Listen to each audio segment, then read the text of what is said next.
Hi everybody, it's Karen from Scrappy Connect Studios, and I'm here today for May Arts Ribbon to share with you a little tutorial on creating these really cute tulle embellished headbands. So let's get started today. So let's talk about what you're going to need to actually create this project. So the very first thing, of course, is the inspiration, which is the tulle. May Arts has tulle in a variety of different widths now, and this one happens to be 471317. It's 3 inches wide. And then you're going to need some fabric covered headbands as well. Now I picked these up at the drugstore. There was actually 5 in this package before my little one stole the blue one to go with her Frozen outfit. But it was like less than $5 for all 5 of them. So really good deal. The headbands don't actually need to be fabric covered to make this project work, but it is going to make it a little bit easier for you when you're doing your sewing. You could always cover them with ribbon beforehand or something else if you have some at home that you just want to embellish a little bit as well. Rest of the supplies, you need a good pair of scissors and a nice flexible ruler, a needle, and some thread that's actually going to match your tulle. And that's all, so let's get started. So now what we want to do is figure out how much tulle you want on your headband. So I like it off to the side so it looks like a little bit of a rosette in her hair and just off center, kind of on the one side of the headband. So when I measured that out, it was about 3 inches. So that's kind of what I want my finished gathered tulle to be. So how did I figure out how long to cut my tulle? Just multiply that by 7 or 8. So this piece is 24 inches in length. So I multiplied the 3 inches by 8. That's going to give me a nice pucker, a nice gather with lots of tulle to kind of give the color and give that fullness that I want on the headband. So all I'm doing now is I'm taking my coordinating thread and I'm just going to tie a knot in the middle of the tulle. The easiest way to find the middle, just fold it in half and then just run your thread right up where that fold line is, just through here.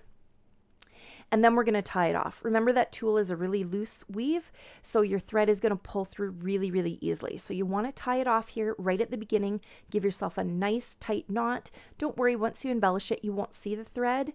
Actually, quite frankly, once you gather the tulle, you won't even see the thread. So I'm just going to loop this through here and create a little knot. You can see I can pull on it here and it's not going anywhere. The other thing I want to do before I begin is trim off this little bit of extra thread. Thread tends to get caught up in tulle really easily, so you don't want to have lots of odds and ends going through here.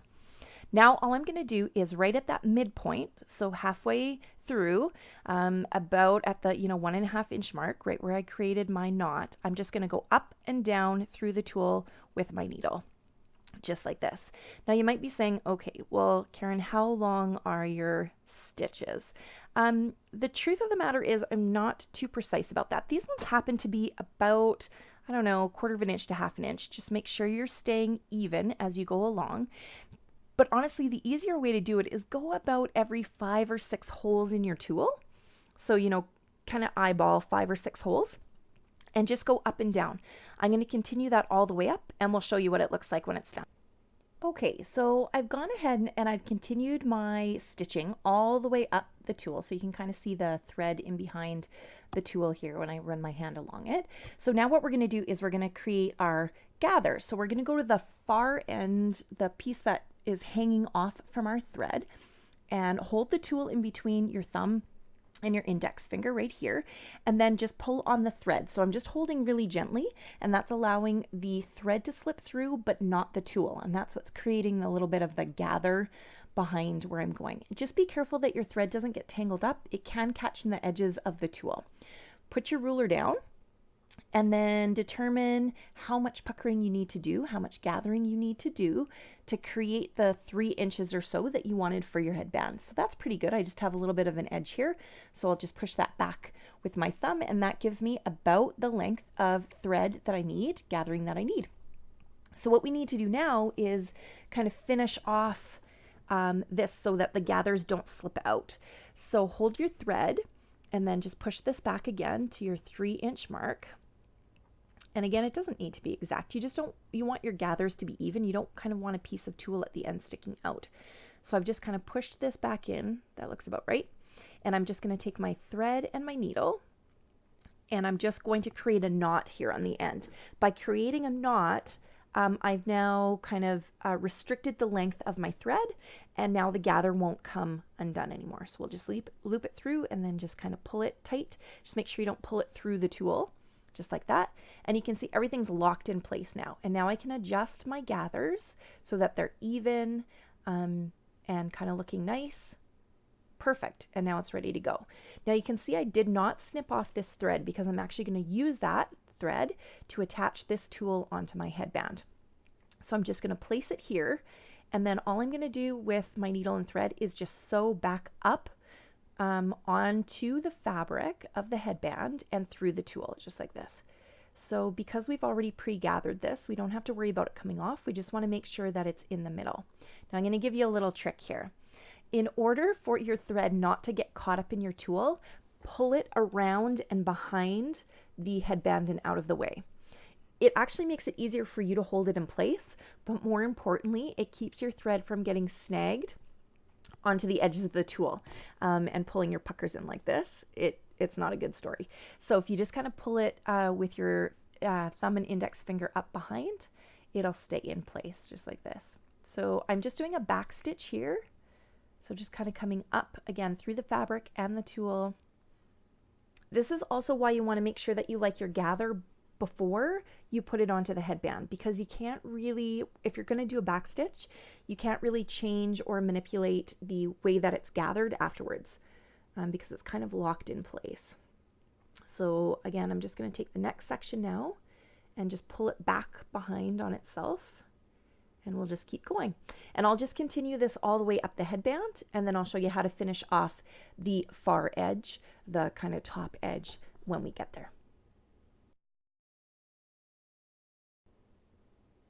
Okay, so I've gone all the way to the top edge here, and I've got my tulle in place. You can see my thread is still attached, and I'm just going to kind of make sure everything is flat out and nothing is kind of caught up. This is a good time to just double check and make sure you've got everything the way that you want it, so that if you need to, you can just trim off your thread here and remove the tulle and try again.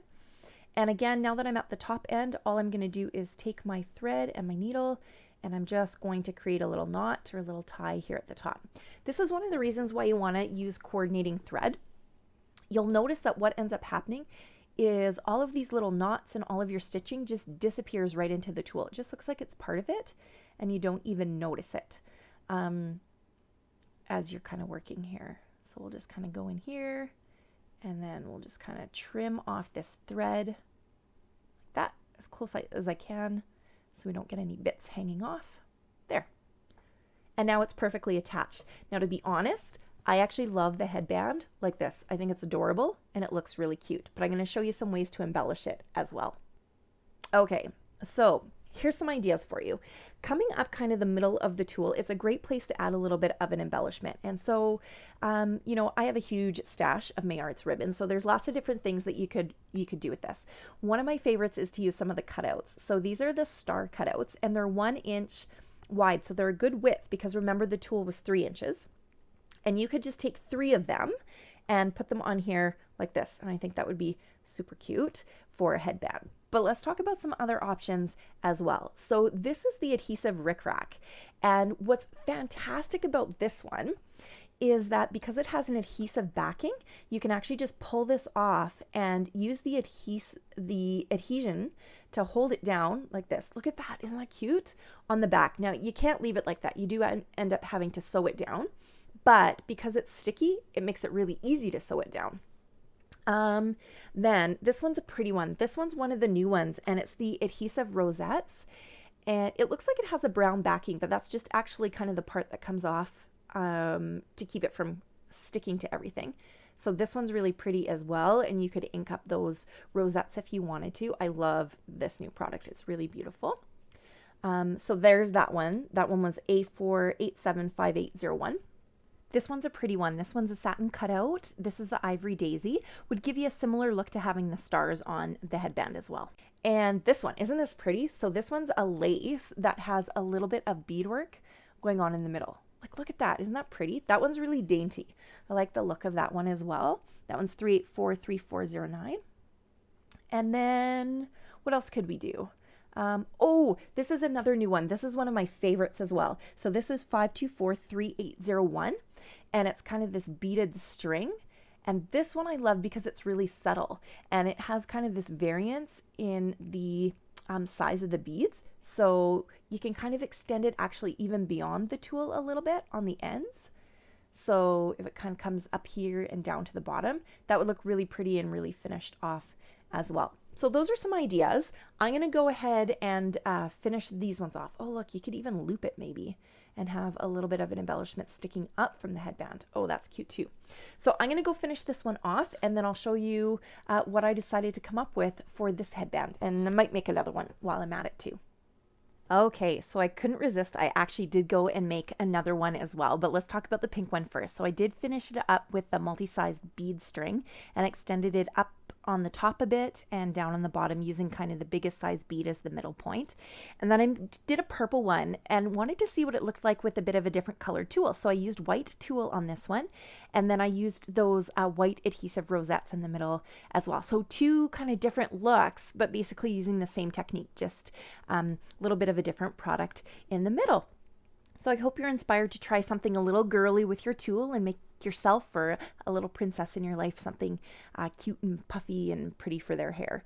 Thanks for stopping by today, and don't forget to come visit us over at the May Arts website, and of course, you know, on Facebook and Twitter and Pinterest and all those other great places as well. Thanks for stopping by.